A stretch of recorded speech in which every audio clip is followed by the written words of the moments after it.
नमस्कार दोस्तों, आप देख रहे हैं द इंडिया लाइव और मैं हूं आपके साथ आयुषी यादव। हाल फिलहाल में एक वीडियो काफी ज्यादा वायरल हो रहा था। आपको बता दें कि बीजेपी की विधायक केतकी सिंह ने अखिलेश यादव को टोटी चोर कहा था। आइए जानते हैं ये पूरा मामला क्या है। मेरे साथ मौजूद है मेरी सहयोगी कनक मिश्रा और शीला राय। तो कनक, आपको क्या लगता है कि किसी नेता को टोटी चोर कहना किस हद तक सही है? देखिए, सबसे पहले तो जो मेरी जनता देख रही है मैं उनको नमस्कार कहना चाहूँगी। और आयुषी, जो आपने सवाल किया है कि किसी नेता को टोटी चोर कहना किस हद तक सही है, तो सबसे पहले तो आपको बीते दिनों में ले चलते हैं जब 2017 में अखिलेश यादव जी की कुर्सी गई थी और योगी जी को कुर्सी मिली थी। उस समय पत्रकारों ने बाकायदा वीडियो रिलीज़ करी थी जिसमें अखिलेश यादव का जो आवास था सरकारी, वहाँ से टोटियाँ गायब थी, टाइल्स टूटी थी, यहाँ तक कि AC भी वहाँ पर वो लोग लेकर चले गए थे। तो इस पूरी घटना को देखते हुए उनको टोटी चोर कह दिया गया था। उसके बाद अखिलेश यादव ने बाकायदा प्रेस कॉन्फ्रेंस की थी टोटी हाथ में लेकर के। तो यदि अगर आपने टोटी नहीं चुराई थी तो आपको टोटी लेकर टोटी लेकर प्रेस कॉन्फ्रेंस करने की क्या ज़रूरत थी? अब इसी से मैं रिलेट कर दूं कि राहुल गांधी इन दिनों मोदी जी को वोट चोर कह रहे हैं। तो क्या मोदी जी प्रेस कॉन्फ्रेंस कर रहे हैं EVM लेके, या फिर किसी के घर के बाहर जाके धरना प्रदर्शन कर रहे हैं EVM लेके कि भैया नहीं हम वोट चोर नहीं है? तो इस तरीके से मेरे कहने का बस इतना मतलब है कि अगर आपने नहीं किया है तो आपको बुरा मानने की कोई आवश्यकता नहीं है। और ये रहा कि टोटी चोर कह दिया, तो बयान तो चलते हैं राजनीति में, आरोप प्रत्यारोप चलते हैं। सुबह चर्चा का बाजार जो है सजता है, शाम को फिर उठ जाता है।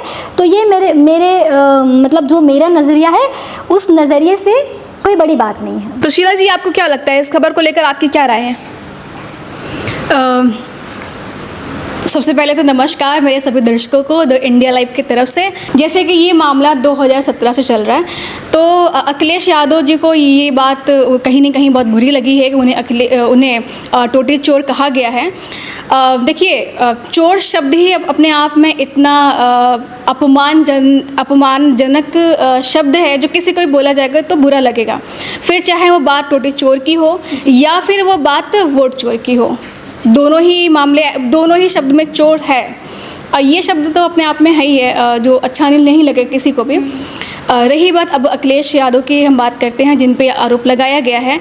तो मेरा यहाँ पे सवाल ये है कि ये बात कैसे पता चला कि जो टोटी चोर का मामला है वो चोरी अखिलेश यादव ने किया?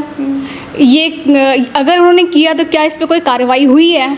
कोई ऐसा कार्रवाई जैसे स्पष्ट हो ना कि उन्होंने किया है काम। यदि नहीं किया है तो ऑब्वियसली ये बुरा मानने वाली बात है। जैसा कि अभी शीला राय आपने बोला कि अखिलेश यादव के यहाँ चोरी हुई है टोटियों की, तो कैसे पता चलेगा कि ये अखिलेश यादव ने किया है? अब आप ये बताइए कि इतने बड़े वो CM हैं, उनके बिना भनक के या उनको बिना पता लगे उनके घर से आप टोटी चुरा सकती हैं? आप उनके घर के इर्द गिर्द नहीं घूम सकती हैं। तो कहीं ना कहीं इसमें सभी लोग शामिल हैं। अगर मैं कहूँ कि श्याम सुंदर के घर से ये चीज़ें गायब हुई हैं, तो आप कैसे कह सकती हैं कि इसमें श्याम सुंदर का कोई हाथ नहीं है? श्याम सुंदर के घर से चीज़ें गायब हुई हैं तो श्याम सुंदर तो जाहिर सी बात है इन्वॉल्व होगा। कनक मिश्रा तो वहाँ पर जा कर के टोटी चुराएंगी नहीं, कहीं ना कहीं श्रेय तो मिला ही होगा ना। जैसा कि मुझे पता है कि जब CM आवास खाली किया गया था 2017 में, जब अखिलेश यादव वहाँ से गए थे तो ऑब्वियसली वो पूरा घर खाली था, है ना। फिर उसको साफ सफाई करवाया गया, फिर ये भी पता चला है कि पूरे घर को गंगा जल से धुलवाया गया। तो जो खाली करके चला गया, उसके बाद और भी लोग वहाँ पे गए हैं जो काम करने के लिए गए हैं, फिर वो चोरी करके वीडियो बना रहे हैं या फिर वो चोरी हो चुकी है, ये कैसे स्पष्ट कैसे होगा? यहाँ पे तो फिर ये भी सवाल उठता है। ठीक है। अच्छा, राजनीति में परिवार को लाना, आपको क्या लगता है कि राजनीति में परिवार को लाना ज़रूरी है? क्योंकि आपको बता दूं कि सपा के कार्यकर्ताओं ने केतकी सिंह के घर के सामने जाकर प्रदर्शन किया था जहां पर उनकी 16 साल की लड़की मौजूद थी। तो आपको क्या लगता है कि राजनीति में परिवार को लाना ज़रूरी है, किस हद तक ज़रूरी है? देखिए, ये सवाल तो बहुत दिलचस्प है आपका। राजनीति परिवार से ही बनी है। ऐसा आप एक नेता बता दीजिए कि जो राजनीति में अपने परिवार को न लाया हो। अब योगी मोदी की बात अब करेंगी कि तो उनके तो कोई परिवार है नहीं, तो उनकी हम बात ही नहीं यहाँ पर करेंगे। आप संजय निषाद को देख लीजिए, ओम प्रकाश राजभर को देख लीजिए, आप राजनाथ सिंह को देख लीजिए, अमित शाह को देख लीजिए, और आप खुद उदाहरण अखिलेश यादव हैं और तेजस्वी यादव हैं और राहुल गांधी हैं। तो ये सब परिवार के लोग हैं। तो अगर मेरे कहने का मतलब है कि अगर परिवार वाला राजनीति पार्टी में शामिल है, वो किसी राजनीतिक पद पर है, तब तो आप उसको उनको मतलब घसीटिए, पोस्टर वॉर कीजिए, पोस्ट पे कुछ भी लिखिए या फिर घर पे जाके प्रदर्शन करिए। यदि अगर इन्वॉल्व नहीं है इंसान तो आप इस तरीके से प्रदर्शन करना बिल्कुल मेरे हिसाब से तो ये निंदनीय है कि 16 साल की लड़की जो कि नाबालिग है, जो कि स्कूल जाती है, वो अपने घर में अकेले है, उसकी माँ घर में मौजूद नहीं है और नेहा सिंह अपने तमाम महिला कार्यकर्ताओं को लेकर के, तमाम सिपाहियों को लेकर के उनके घर के बाहर प्रदर्शन करती हैं। वो प्रदर्शन इतना ज़्यादा उग्र हो जाता है कि पुलिस वाले उनको टांग कर इको गार्डन छोड़ कर आते हैं। तो मेरे हिसाब से मेरी जो मतलब खुद की राय है, ये सरासर गलत है, ऐसा नहीं करना चाहिए। तो शीला जी, आपको क्या लगता है कि राजनीति में छोटी बच्ची को लाना, बीच में छोटी बच्ची को लाना कितना ज़रूरी है और किस हद तक सही है? देखिए, सबसे पहले तो हम बात करेंगे ज़रूरी पे। एक बच्ची को लाना, जो एक छात्रा है, स्टूडेंट है, जो पढ़ रही है, वो 16 साल की उम्र है, नाबालिग बच्ची है वो, पहली बात तो ये। उसको राजनीति में लाना पहली बात ज़रूरी नहीं, वो बिल्कुल सरासर गलत है। और दूसरी चीज़, वो बच्ची घर पर अकेले थी। अगर उनकी माता से कोई सवाल है या फिर उनकी माता से जुड़ा कोई मुद्दा है तो ये बात सीधे सीधे उनकी माता जी से होना चाहिए था, यानी कि केतकी सिंह से होना चाहिए था, ना कि उस बच्ची जो घर में अकेले है उनके घर के बाहर जाके धरना प्रदर्शन नहीं करना चाहिए था। ये मेरे हिसाब से क्या, ये कानूनी हिसाब से भी और ये बिल्कुल सरासर गलत है कि एक बच्ची है, घर में अकेली है, उसके साथ कोई नहीं है, तो बच्चे को डिस्टर्ब नहीं करना चाहिए। ये मानवता को शर्मसार करने वाली भी ये घटना है। दूसरी चीज़ ये है कि वो एक बच्ची, यानी कि वो लड़की है। हम लोग जहाँ लड़कियों की सुरक्षा को लेकर बात करते हैं, हर दिन वाद विवाद करते हैं, हर दिन घटनाएं होती रहती हैं। धरना प्रदर्शन करने वाले लोग जो खुद भी एक महिलाएं थीं, वो ये कैसे भूल गई कि उस घर में जो बच्ची है, पहली बात तो वो लड़की है और हमें ये काम नहीं करना चाहिए। तो ये गलत है और सरासर गलत है।